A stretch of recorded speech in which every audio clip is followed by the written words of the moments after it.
are Locked On Nets, your daily Brooklyn Nets podcast. Part of the Locked On Podcast Network, your team every day.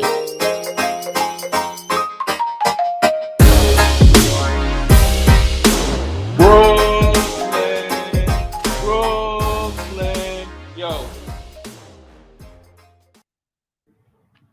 All right, welcome back to the Locked On Nets podcast on the Locked On Podcast Network, your team, the Brooklyn Nets, every single day. Thanks for making Locked On Nets your first listen of the day and the week, coming at you 5 days a week now, talking Brooklyn Nets from now till almost infinity, because as the season gets underway, I'm Doug Norrie, owner-operator, DFSR.com. If you need some fantasy football, fantasy basketball projections, season starting over at the NBA, make sure you're heading over to DFSR. And that is Adam Armbrecht holding down the New York football and basketball scene. He doesn't just host this podcast. He's also the host of the One Giant podcast, where he's covering the absolutely terrible New York football Giants. Buddy, how are we doing? Nets Media Day 1 in the books. Oh, you better believe it, man. They knocked this thing out of the park, as we like to say. Doesn't matter that preseason starts on October 3rd. It doesn't matter that there were a lot of new faces there for the Brooklyn Nets fans to get to know a little bit better and hear why they chose to come to the Nets. It's about Kyrie Irving and the one player that was not there for Media Day in Brooklyn. Did come in over Zoom, though, and we got all the information and insights, all the clarifications we needed. We can put this thing to bed, Doug. Nothing to talk about here. It happened. You couldn't have scripted it any easier as we headed into the first day. So those that didn't follow along with Media Day, the Nets, it was Media Day across the NBA. So every team was showing up at their facilities, players doing interviews. First time, a lot of them were talking to the press, especially in local and national markets since the end of last season. And most times this stuff is pretty boilerplate when it comes to answers and exciting and teams getting pumped up and reporters are going to ask their questions they're going to ask. A bunch of national media was sent out to the Nets. That's just a sign of what's sort of to come in terms of the attention that they're going to seek, they're going to have this season. And of course, what we talked about last podcast around Kyrie and his availability or lack thereof came out, and he wasn't available. And he did end up getting on Zoom and doing about a 10 to 15 minute-ish Zoom call with reporters. So there was national and local media there asking questions, and he was in some den or living room somewhere. And I know you have some of the quotes. It did not really shine a light on what is sort of his status heading on into the season, except that he mostly did not want to answer, which is his prerogative, did not want to answer any questions, anything even remotely vaccine related, even when there were sidewinding ways to ask the question, and he was able to sniff those out pretty quickly and snuff them out just as quickly. So I know you got some of the quotes, but that's kind of where we are with Kyrie. Is he wasn't there. You take it what it is at this point. But at this point, he was the only Net that was not available for Nets Media Day in person. Yeah, listen, we'll hit these quotes here quickly. Just to, as you said, he tried to address it head on when he was first asked it. And then reporters, I don't think nothing inappropriate about it. They tried to frame it in a different way and maybe get some level of information or clarification from Kyrie Irving. So the first one was just in general terms. Kyrie was quoted as saying in response to it, "Are you vaccinated? How will it impact the season? I like to keep that stuff private. Living in the public sphere, there's a lot of questions about what's going on in the world of Kyrie, but I'd like to keep that stuff private." The other quote that comes up out of this that we'll get into in just 1 second, but I mean, is that just disingenuous from Kyrie, I guess, to say, like, I want to keep that private? Like, no one's asking. I know the topic of vaccination is a personal decision people are going to be making, but everyone, even in the reframe, I'll say, was trying to ask the question, will you be available to play this season, right? And I think that those are fair to say, and this does feel like Kyrie, as I expected him to do, he just kind of brushed it away as saying, this is something that I don't feel like I should have to address in these interviews. Yeah, I mean, it becomes a basketball-related issue when your ability to play basketball is sort of predicated on whether you have the vaccine or not.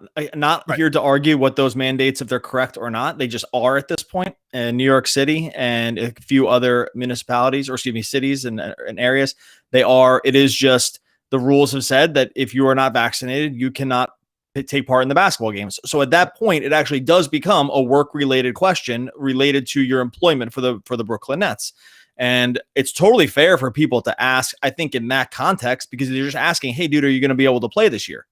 And he was not able to really give, well, I mean, I guess he probably would have been able to. He did not want to answer that because it ends up becoming a vaccine-related question, and therefore it becomes a personal issue, which I also understand. But I to be fair to the media that's there, they are asking basketball related questions. It's very similar to be like, hey, your ankle is hurt. Are you going to be able to play? Or I get that it's different, but I'm just saying. But it's a one-to-one. If you treat it like an injury, treat it like an injury in this case, because it affects your ability to play or not, or you treat it like, I hate to make this example because it's not correct, like a drug testing or something like that, because it's part of the protocol around what just happens to exist around the league, then it is in your purview as a media member to ask the question. You don't have to answer it, but it's just going to continue to be asked, and then we'll hold the answer sooner than later, whether he plays or not, right? So there's a kicking the can down the road aspect to this that is, look, this is Kyrie, man. We just been around this. It's hard to give him like sort of total benefit of the doubt around if you're going to get the straight message or not. Again, his prerogative, but I just don't. It's just so hard to talk about because at this point, it's like, what are we doing here? Either answer it or don't. But I will say, I'm team don't want to talk about vaccines, and when it gets brought up here, it's just strictly basketball related. That's how I see it, at least. Yeah, and the secondary, so just quickly to give the secondary quote as we'll continue to dissect this is, Kyrie, obviously I'm not able to be present there today, but that doesn't mean I'm putting any limits on the future of me being able to join the team. And I just want to keep that way so we can keep that private. But if anyone has any further questions about that, it'll be the same response. I would like to keep that private and just please respect that, my privacy. So again, I like the statement that Kyrie makes doesn't seem beyond the pale. It's a very polite request. Like, he was very cordial with everybody. It's just that it was totally nice. Yeah, he's totally nice about it, while saying, again, I'm going to treat this like something that it is not, essentially, right? Because again, to your point, this is basketball related. How does it pertain to your availability on the court for the Brooklyn Nets? No one is asking anything else beyond that as to why are you or are you not making this decision? What goes into that process for you? Like, that aspect of it is something that I would understand, saying, hey, listen, I don't need to give you all the ins and outs of why I made the choice that I made, but here is the choice that I've made, right? I think that would also be a fair way to approach it. And the problem now does become that Kyrie is leaving all those things restricted. And you mentioned the idea of being done with this, or being, tired of of this dance and covering it. This is a part. We said this last year when it came to Kyrie, like, hey, this is part of this is part of what you sign up for.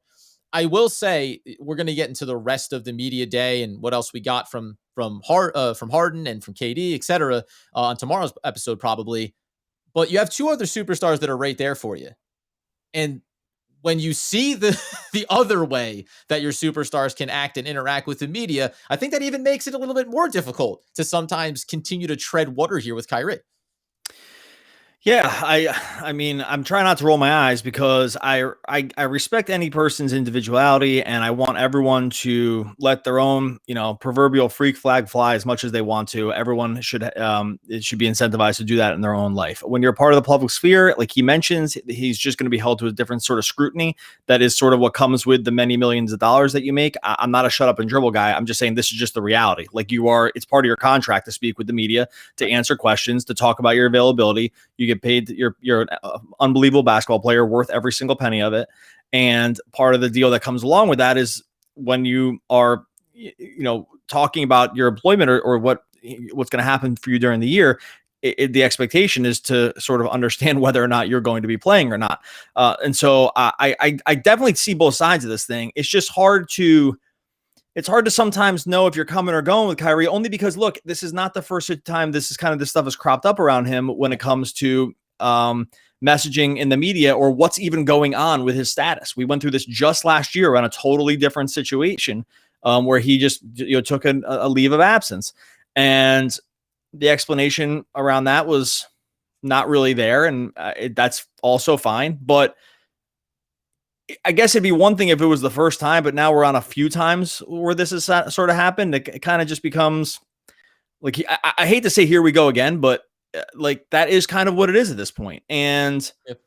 if you're talking about it from a Nets basketball, are you going to win the championship going out and playing? I'm not talking about him as a person. I'm talking about it as a Nets basketball, wanting to see what's on the court. Are they going to be, in line for the championship this year? Are their best players going to be able to play? What are the rotations going to be? All those questions are impossible to answer ahead of time when you don't know the status of your, third, second, whatever best player. And so it's totally fine to answer it. I think it's totally fine for fans to be frustrated about it as well.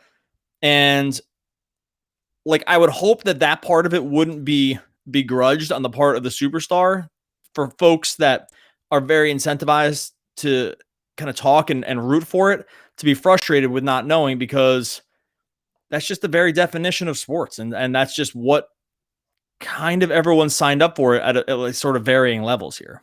And there's some version of it too, where again, the messaging, maybe taking that into account, might change the way it's perceived when you hear Kyrie respond to these questions, right? But there does seem to be some dismissal of that, maybe that piece as well. And I don't know.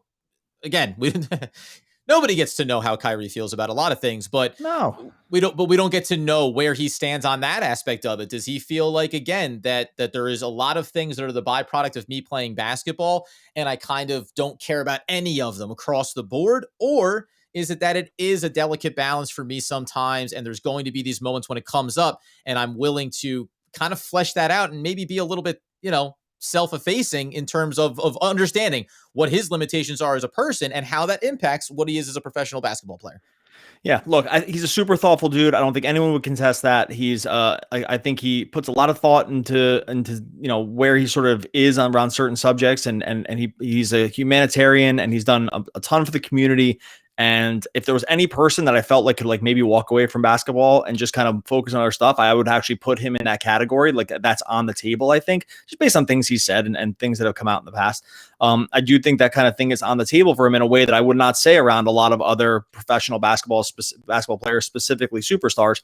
And this is kind of what you get when you have that mindset. You have this other person that basketball may not be number one priority to him, and which is also fine, but what it's going to end up being is sort of the cycle of frustration, and we're just seeing it again. So we'll get into some of the more of the quotes. We'll talk a little bit more about Kyrie. Pretty eventful media day from getting to see guys. Hey, look, you get what you get, and you don't get upset when it comes to the quotes, but we'll talk about them in a second. First, going to talk to you about our friends over at Rock Auto. You know these guys. If you need car parts these days, don't slog your way into that local place. All they're doing is typing something into a computer. You have a computer right there at your fingertips, just the same as them, that can search for car parts when it comes to make and model. They're just kind of trudging along into the back, into the cavern, trying to find an unmarked box for you. You can do the same exact thing on your own when you're on Rock Auto, and know that you're getting 30 or even 50% better prices from the local auto parts chain.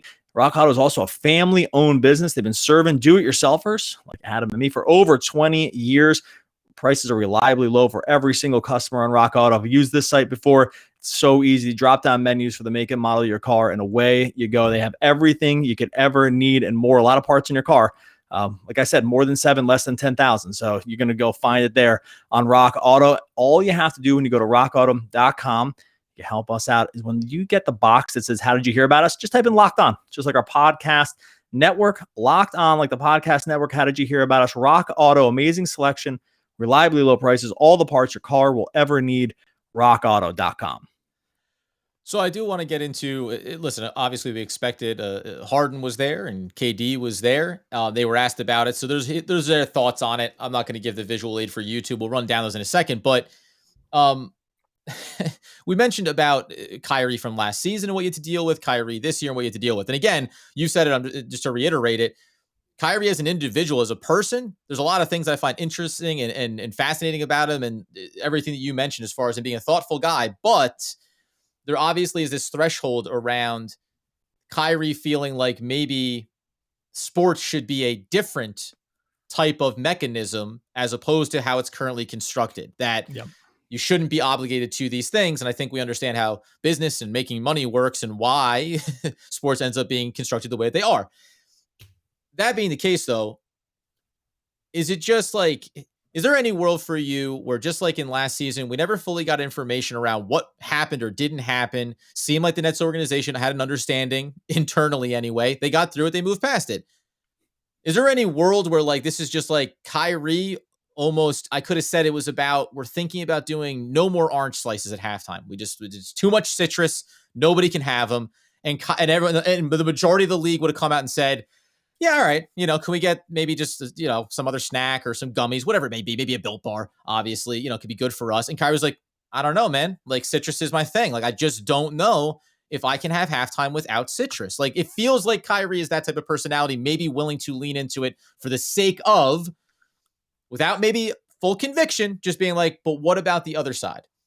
Yeah, you're saying like he's a contrarian for the sake of being contrarian, like something like that. It's like, I mean, I guess it does feel like that at times. I don't know. That sort of gets down to a personal level. I think you're probably not too far off the case with some of the stuff. I think that he just, I get the sense that from just things that we've heard and seen from him before is that when he has an idea in his head, he goes all the way with certain ideas in a way that some other people don't. And so sometimes that can be, and sometimes that can be really, really cool. Like you give huge paychecks to the WNBA because you support them. Like there's ways that can, because he does certain things that no one else even does either. And sort of also like kind of behind closed doors where other people report on it because they just found out that he had done certain things and had given a lot to other people without wanting any fanfare. So you get that part of it, right? You get this other part where it's like, I'll have this idea and I'm going to do so much more than anybody else, right? Now, the problem with that sometimes is you go the other way and you maybe get stuck on an idea, then it affects you more than maybe it does the rest of your peer group. And I think we see that also. And this seems to be, again, without knowing, this seems to be maybe an example of that too. It's a little tricky because the vaccine thing is such a polarizing thing, but so it's a little different. But I'm not trying to poo-poo that piece of it, but it does follow a certain pattern, I think. Well, and then because what it really made me think about was like the idea of when the teams went into the bubble 2 seasons ago, Kyrie wasn't going to be there, but he kind of spoke out on the idea of should we be doing this, and that was based around social issues and bringing a spotlight to things, which speaks to his personal side of him, but even like those opportunities to have these conversations. Now, this one, as it pertains to the season, I can make the case that Kyrie has not said anything. He hasn't been outward with any of his thoughts or takeaways or whatever it may be. This has all been people reporting on the possibility of what he may be thinking or conversations that could have been going on. So this one may not be on him in that sense, but there has been times when Kyrie, to your point, I have a thought and look, there's something conflicting around the idea that I don't always feel like the world of Kyrie should be on full display for everyone to dissect, but there's times when I have thoughts about things that may be somewhat personally driven, and I do want to use my platform to highlight those things, right? So there's some type of conflict there where you want to use your platform in this very specific way, and you don't feel like you're responsible or beholden to any other element that has helped elevate you to have that platform. And the thing is, when you're super famous, and he's obviously one of the most famous people in the world by percentages, right? So just be based on jersey sales and Instagram followers and just his overall level of just basketball expertise. He's among the very most famous people in the entire world. That when something happens and you do not lend more clarity to the situation, you are just inviting others to just kind of fill in the gaps. And that's the other thing that ends up happening here is that when there's an information void, this is just how the world works. I get that Kyrie probably wishes that it didn't happen this way. By the way, I kind of do too. And so, and I totally get it. But when there's an information void or a gap in what's being said out there, it's just going to get filled by something.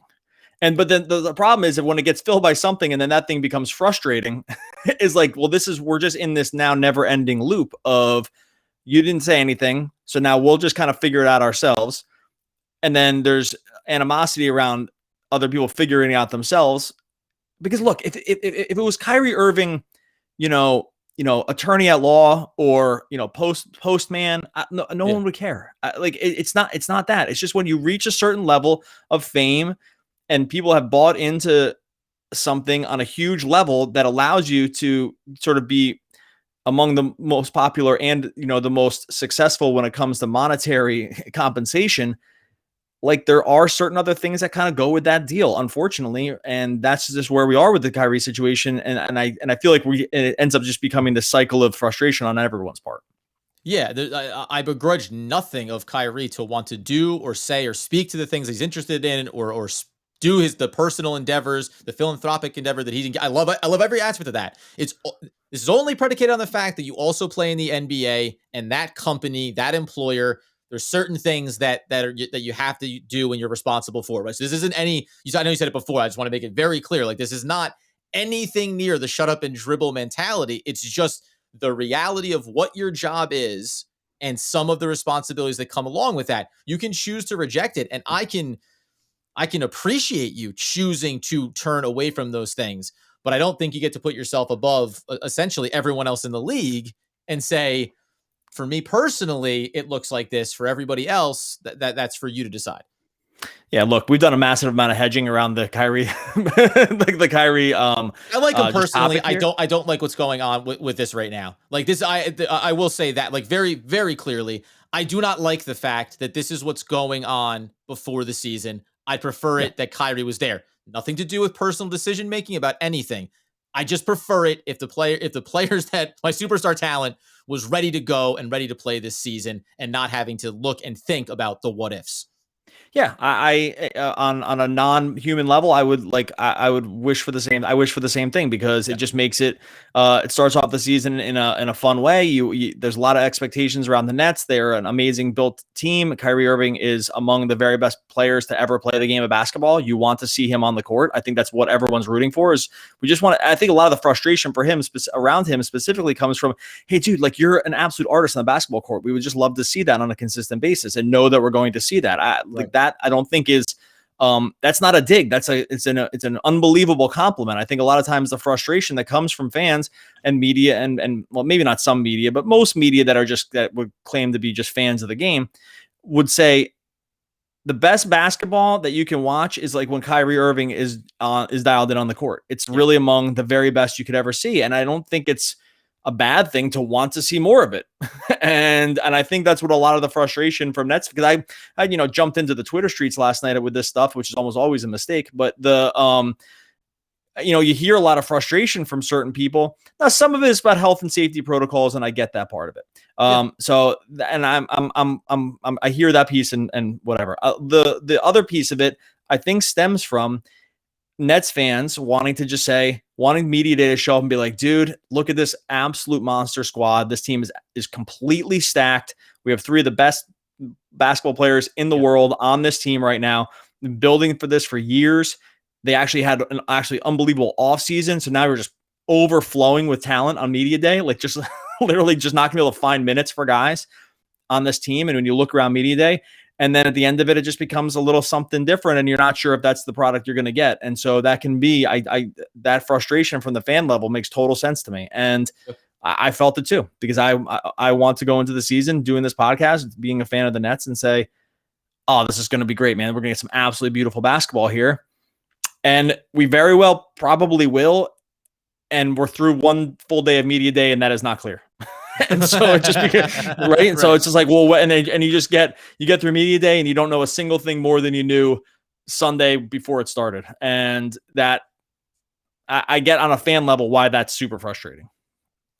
Yeah. And I do. That's the next thing I do want to get to, is where do you think that the Brooklyn Nets organization is on this piece of it? I'll run these out real quick here. The Kevin Durant piece of it, I expect Kevin Durant saying it not to be an issue. That's on Kyrie. That's his personal decision. What he does is not up to us to speculate on what may happen, but we trust Kyrie. I expect us to have our whole team at some point. You can take what you want from it. It seems like behind the scenes, there's an understanding about whatever's going on. It feels like there's an end game in mind that everyone outside or inside the organization, I should say, is well aware of and comfortable with, as opposed to what we're left to maybe think about or speculate on. Yeah, all right. We'll finish this up with a few other media day quotes. We'll get into some more tomorrow as well, just because there was just a lot of guys talking today, a lot of interesting perspectives around what the season has to offer. And yeah, still a ton of excitement in the building as well. First, Oh, I'm yeah. going to talk to you about our friends over at Sleeper. If you've been playing fantasy basketball, you know that it can be, especially in certain leagues, it can just kind of be broken. If you run into folks that are really good at streaming players, they can get the most games just filled in for their current week. You are almost always a dog in that version of fantasy basketball. Not on Sleeper. They've come up with a brand new way of playing fantasy basketball. It's got to check these guys out. It's called Game Pick, and it's only available on the Sleeper app. You just pick a single game per week for each starter. It counts to the team's total score, and it makes sure that you and your opponent end the week with an equal number of games. So no one can get in there and just start streaming a bunch of options for you. It really just kind of just figured this thing out. Player matchups, home and away, opponent's defensive ranking. It's all there on Sleeper app to make you or help you make better picks. It's the Game Picks version. They cracked the fantasy basketball code. You got to make sure you download the Sleeper app. They have fantasy football as well. Eliminates a lot of the busy work. It just gets into the thing you love, which is playing fantasy basketball. Download the Sleeper app and start a league with your friends today. You will not be disappointed. Go and download the Sleeper app right now. And of course, got to let you know that BetOnline.ag wants you to know that they're back and they're better than ever. We told you before that all eyes are back on the NFL gridiron as well as college football. I'm suffering through the Giants, and I also want to have a little bit of fun on the side. Why not? If I'm going to deal with the losing, as always, BetOnline is your number one spot for all the pro and college football action this season. With a new updated site and interface, even more odds, props, and contests are available on betonline.ag as they continue to be the number one source for everything football. You can head over to the website on your laptop or use that little mobile device in your pocket and sign up today to receive your 100% welcome bonus. That's double your initial deposit just for signing up. Don't forget to use promo code NFL100. From football, basketball, boxing, right down to your favorite Vegas casino games. Don't wait to take advantage of all the amazing offers available for the 2021 season. Bet online, the fastest and easiest way to bet on all your favorite sports. Bet online, your online sportsbook experts. Promo code locked on. The Harden, there wasn't really much of a Harden quote in around this piece of it. Obviously, Kyrie is a huge part of what we do, is basically the takeaway from James Harden. That other things, if you want to, the last piece I think tied to Kyrie, just in terms of if the organization and people behind the scenes have an understanding. In one of his responses, he said, moving forward with the plan, which will be revealed, time TBD, for everyone to digest. So again, do I take that at its on face value that like there have been these discussions and we can comfortably feel like there's a plan going forward, or is that just, maybe I have a plan or maybe I don't. And if you want, we can just at least highlight some other things from this day. This is up to you, because I know I'll speak for Doug. We usually don't do this. I will speak for Doug when I say this is our least favorite thing to have done now back-to-back episodes on, but we're powering through because we believe in it for you, the fans. If you're go over to YouTube, you can see me smiling here because our YouTube channel, the link is in the show notes on YouTube. No, I mean, like, do I think there's a plan? Who knows, dude? I don't know. Maybe there's maybe some semblance of them. What I'm sure has happened has been significantly more conversation between Kyrie and the front office and other players than a lot of these guys would let on. That was almost without a doubt for me, right? I think that is now, whether it's been the conversation everyone wanted to have or it's been frustrating or not. That is hard to say. But in terms of, I'm sure there has been conversation. They talked about contract extensions, and that was a piece of what he brought up, and that came up around Harden too. There didn't seem to be any messaging that would suggest that wasn't sort of full steam ahead in terms of figuring that piece out, as was led on from the Sean Marks and Steve Nash press conference from last week. So there's no real. It's so funny. It's like there's no real reason to think this isn't actually full steam ahead, except that he did his media day from a living room and everyone else is at Barclays, right? Like everything else, message wise, attitude, quotes, everything that came out. If you just heard it in a vacuum, you would not think a single thing was wrong, except that he's doing his in front of a bookshelf in a low light kind of area, and everyone else is in uniform sitting around the facility and doing interviews. Because if you just heard the things, you honestly wouldn't even know there was a problem, because all the quotes are just totally fine. Right. It's just that all the other context is what kind of changes the scenario. Do you think at all, just from a media standpoint, then, like, understanding this is a topic of conversation, you have to discuss it. Do you think that Kyrie making himself available, should the media have in their questions essentially said, we obviously I'd like to ask you about this situation. I've heard your response, laying it out for everyone to hear. What do you think is going to be different from last year to this year in terms of having all three of the superstars already on the roster? How do you feel about Millsap? How do you feel about Patty Mills? Is there any level of responsibility from the media side of it to, like, hey, we know he's not going to give you any answers that you want, so go ahead and ask questions that you will get responses to? Because at least then there's some value to it, because there is something there's some two-way street here of, like, hey, that is a brick wall that you're banging your head against. I know you think you're going to break through it at some point, but it's probably not going to happen in this next 10 minutes, you know? Yeah, I mean, some of them did. There were some Yeah. questions about his rehab and his ankle and stuff like that, and he gave really honest responses about his emotions around. And I kind of felt for him a couple times during it, because he gave some really honest talks about what it really meant for him, how devastating it was for him to hurt his ankle in that Buck series, and how painful it was, but how emotionally painful it was for him to sort of have to watch, because. And it was a really, I thought it was this again, like, you kind of get the best. Sometimes you get the really great stuff from Kyrie too, because he gave a really sort of emotional, personal response to that question, where it was very clear that it really affected him to not be able to play that series, and the fact that they lost. And he even said, like, limping around was really, I don't have the exact quote here, but it was something around, like, limping around on the sidelines while watching everyone play was really, really hard for him. And so, those are the moments where you do get really honest quotes and really emotional quotes that you kind of don't get from the other guys that were all there too, right? You get kind of better stuff. The pendulum, right? You want this is what I mean. The highs are incredibly some of the right. Yeah, the highs are incredibly high, and the lows seem to be proverbially low. But it's just a situation where I think there were questions about it. There's about rehab in the offseason, his contracts. They did throw out other stuff. I guess I should have said it as just move past bringing this up. I get why. I also kind of get why they didn't want to, because if you are a media member and this is sort of central talking point one, I mean, this is national news, right? If you roll around, someone's yelling at you if you come back and you say I didn't bother. Oh, well, you would be doing you would be committing malpractice as a journalist if this wasn't the first couple of things you asked, because it's directly related. If one, it's a national sort of like health question, right? And then it's also a national media story when it comes to sports. It kind of checks every box. You got to take a few laps on it. I get why, and I was going to say before too, he would shut the question down, but he would say, like he did this with Malik Andrews at one point. He said, I'm not going to answer that question, but if you have another question, I will answer that. He didn't just take his ball and go home when it came to answering even reporters' questions, even when he a really good version of Kyrie, like with the media. Yeah. Like when they sort of violated, I mean, probably in his mind, the thing that he had said right from the jump, which was to say, don't ask me questions like that. And then 4 people jumped in and asked him some variation of that question. He gave each one of those people a second opportunity to ask another question. He did it with Brian Mahoney. He did it with Malika Andrews. Brian Lewis, I think, was the first one that asked the question too. And so he gave each of those people a second chance. Some didn't take it. Some changed it. Some just moved on. But it wasn't contentious in that way. Yeah.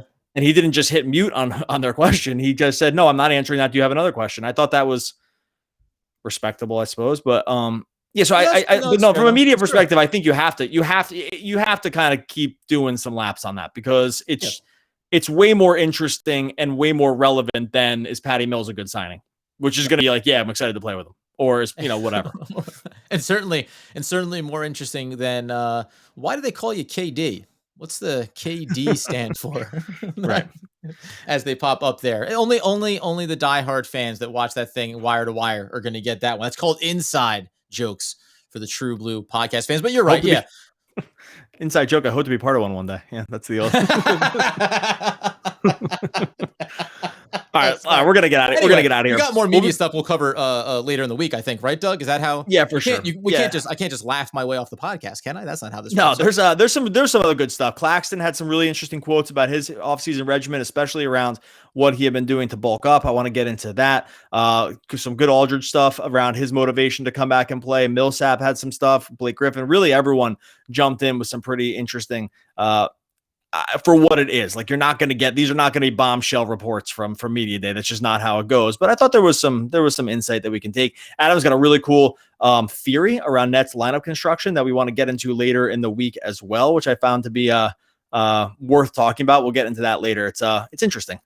It's like half a conspiracy and half kind of like planning. I don't know. We'll get into that later. By the way, I didn't even know how to take the way you just described that. I'm like, I don't know if Doug respects the take and is interested to talk about it, or I think it's super interesting. I think there's a little smoke where that fires. So I think we'll get into that later in the week as well. I mentioned before that we're on YouTube. Make sure you're heading over to the YouTube channel. The link will be in the show notes. You can also just type in Locked On Nets into YouTube. It'll be the first thing that comes up. Like and subscribe to that channel. Jump into some comments. We're trying to answer every single comment that goes in there. Really appreciate the conversation that happens over in YouTube. Really appreciate everyone making Locked On Nets your first listen every single day, and jump in and over and subscribe on YouTube. And everyone has highs and lows that they have to learn from. But every morning I start my day off with a good head on my shoulders, saying to myself, it's going to be a good day. Lizzie Lohan. Oh, one of the all-time great poets. We'll be back again. Sage advice. I almost said R.I.P., but she's still alive. We'll be back again. We'll be back again tomorrow talking more Brooklyn Nets basketball.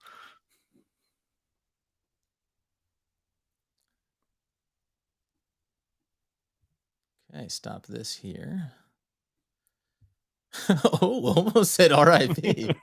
I was going to follow up with, well, her career might be dead, but she's very much still with us. All right. Oh, God, that was one of the most boring episodes we've ever done. I don't know. No, it's good. It'll be good. I just mean like for us. Like I so badly want to be like, it's like when you say LMA or Patty Mills, I'm like, oh yeah, like Patty Mills had they asked him, what did you take away from all of your years with Popovich? And it was like, it's about your personal life perspective and growing yourself as a human being. And it's as much about off the court as on the court. I was like that's interesting. Right. I so badly want to like blurt it out right now in this episode. Yeah, we'll do that all. We'll just like get, unless something new comes up, we'll do all non-Kyrie stuff for like the next 2 days at least. Yeah.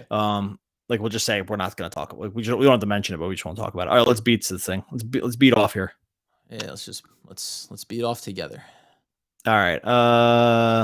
You're better at summing the episode up, I think, than I am. So I'll lead you in. All right. 3, 2, 1. All right, buddy. Media day in the books for the Brooklyn Nets. We're going to get into it. Hit us with the beats. Oh, my friend, you've got every single player available, coaching and personnel, the interviews, the information, the fun, bubbling energy about an NBA season with a championship aspiration about to start. And we'll get to that right after we break down Kyrie Irving, the situation around the vaccination protocols, and his lack of availability directly at Media Day, though he did make an appearance, and we got about as much Kyrie information as we hoped for, I think. Oh, 100%. Couldn't have played out any other way. We're going to get into it all, but first, the theme music. All right. It literally couldn't have played out any other way. I mean literally. There was no other way for this to go. There's no other way for this guy to roll. Wouldn't it? This is like the other conspiracy theory being like, this dude's been vaxxed the whole time. He's just fucking with everybody. Like, how good would it have been if they got on? He's like, obviously, I couldn't be there today due to protocols, but let me just, I know you're going to have a lot of questions. Let me just clear this up right now. We can talk about basketball-related stuff. I'm 100% vaccinated. Can't wait for the season to start. All right, basketball-wise, what do you guys want to wrap on? What if he was like, I don't want to hang out with anyone because not everyone's had the second booster yet. I know they told me the protocols are in place, but I don't think they're strict enough. So he's like, I got Moderna and Pfizer.